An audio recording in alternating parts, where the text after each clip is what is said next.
Ketika kita berbicara tentang produksi, maka biasanya terbayang sebuah pabrik atau perusahaan yang sedang memproduksi mobil, obat-obatan, makanan, dan barang lainnya. Tapi, dalam ilmu ekonomi tentu lebih luas dari itu. Maka dari itu, ada beberapa konsep dasar yang harus kita pahami. Terlebih dahulu, sebelum mengkaji lebih dalam tentang teori produksi ini, yaitu produksi. Produksi merupakan suatu kegiatan merubah input-input menjadi output. Atau, produksi juga merupakan hasil akhir dari proses atau kegiatan ekonomi dengan memanfaatkan beberapa input. Input produksi, yaitu faktor produksi merupakan segala sesuatu yang dibutuhkan untuk produksi barang dan jasa. Faktor-faktor input produksi terdiri dari pertama, faktor produksi alam atau sumber daya alam merupakan sebuah kekayaan yang terdapat pada semesta alam yang dapat digunakan pada proses produksi. Contohnya, tanah, air, bahan tambang, sinar matahari, udara. Yang kedua, faktor produksi modal atau sumber daya modal merupakan benda-benda hasil produksi yang digunakan untuk produksi barang dan jasa lainnya. Contohnya seperti modal sendiri, yaitu modal yang berasal dari perusahaan sendiri, misalnya setoran modal dari pemilik. Yang kedua, modal asing, yaitu modal yang bersumber dari luar perusahaan, misalnya pinjaman dari bank, penjualan surat-surat utang, atau obligasi. Yang ketiga, pembagian modal berdasarkan sifatnya dibagi menjadi dua, yaitu modal tetap dan yaitu modal yang dapat digunakan secara berulang-ulang, misalnya mesin dan bangunan, pabrik. Terus ada modal lancar atau tidak tetap, yaitu modal yang habis digunakan dalam satu kali proses produksi, misalnya bahan baku. Kemudian yang ketiga itu ada faktor produksi tenaga kerja atau sumber daya manusia, merupakan faktor produksi insani yang secara langsung maupun tidak menjalankan kegiatan produksi. Contohnya seperti tenaga kerja terdidik adalah tenaga kerja yang memerlukan pendidikan tertentu sehingga memiliki keahlian di bidangnya. Contohnya guru, dokter. Kemudian itu ada tenaga kerja terampil, yaitu tenaga kerja yang memerlukan kursus tertentu atau latihan di bidang-bidang keterampilan tertentu sehingga terampil di bidangnya seperti tukang listrik, sopir, montir. Kemudian terakhir ada tenaga kerja tidak terdidik dan tidak terlatih yang tidak memiliki pendidikan dan tidak memiliki keahlian di suatu bidang. Yang keempat atau terakhir yaitu faktor produksi keahlian atau entrepreneur atau skill, merupakan keahlian atau keterampilan seseorang dalam mengelola atau mendayagunakan faktor produksi dalam rangka mencapai tujuan yang telah ditentukannya. Output produksi atau produksi merupakan hasil atau keluaran dari adanya kegiatan produksi, bisa berupa barang atau jasa. Fungsi produksi dapat kita artikan sebagai berikut. Yang pertama, hubungan teknis antara input dan output tersebut dalam bentuk persamaan tabel atau grafik menurut Salvatore.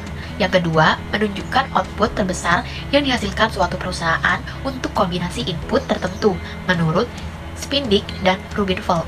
Dalam jangka pendek, satu atau lebih input pada proses produksi adalah tetap, sedangkan dalam jangka panjang, semua input menjadi sifat satu variabel.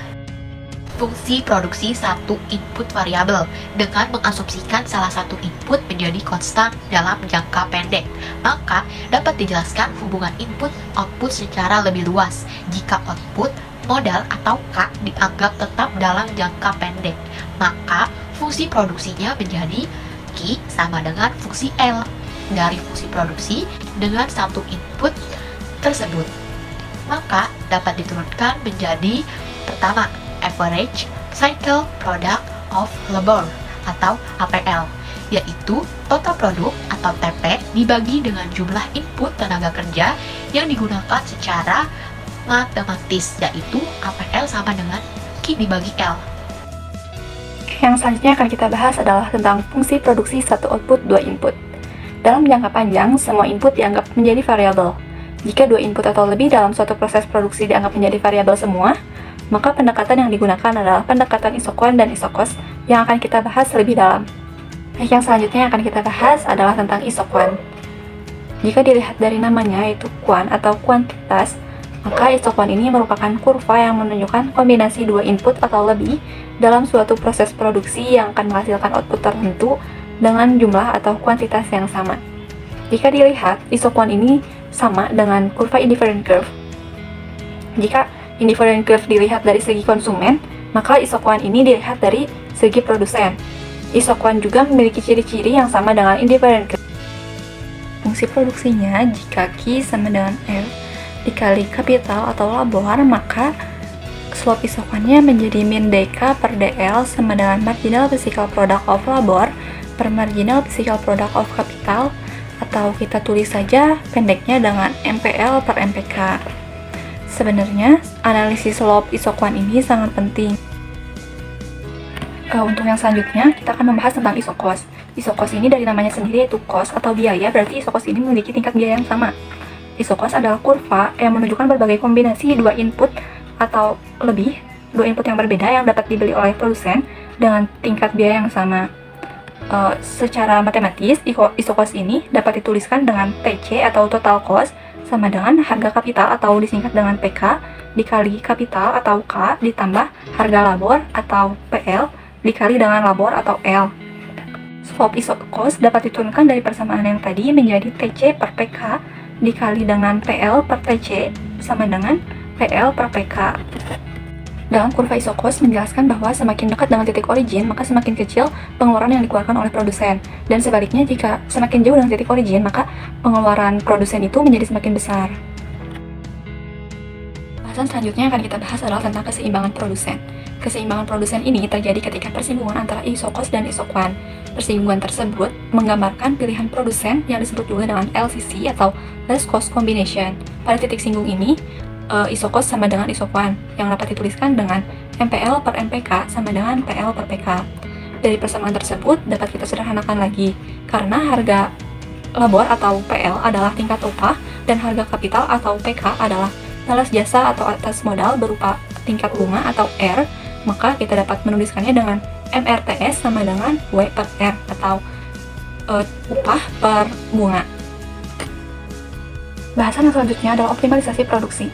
Dalam pembahasan teori produksi yang menggunakan dua input variabel, maka kita dapat mengoptimalkan produksi dengan dua cara. Yang pertama, dengan mengoptimumkan produksi, dan yang kedua dengan meminimumkan biaya. Fungsi produksi Cobb-Ducres.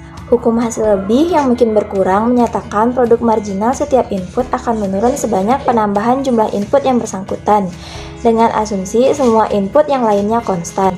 Hukum hasil lebih yang makin berkurang dan marginal produk menunjukkan pengaruh peningkatan satu jenis input terhadap input tertentu, return to scale, yaitu pengaruh peningkatan skala input terhadap kuantitas yang diproduksi. Ada 3 jenis penting yang harus diketahui.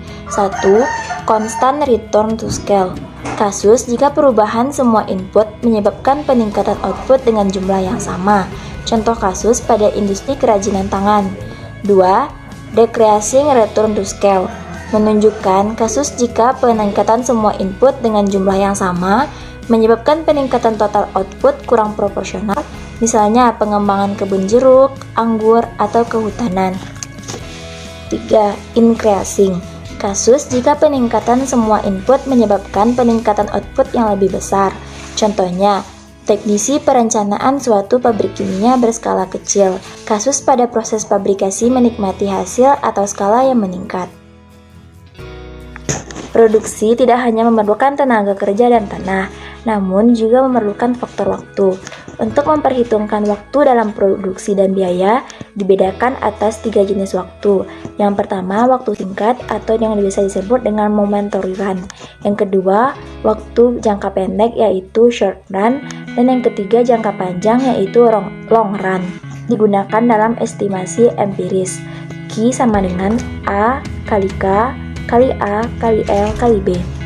Dengan keterangan, Q yaitu kuantitas output, K modal, L tenaga kerja, A yaitu elastis.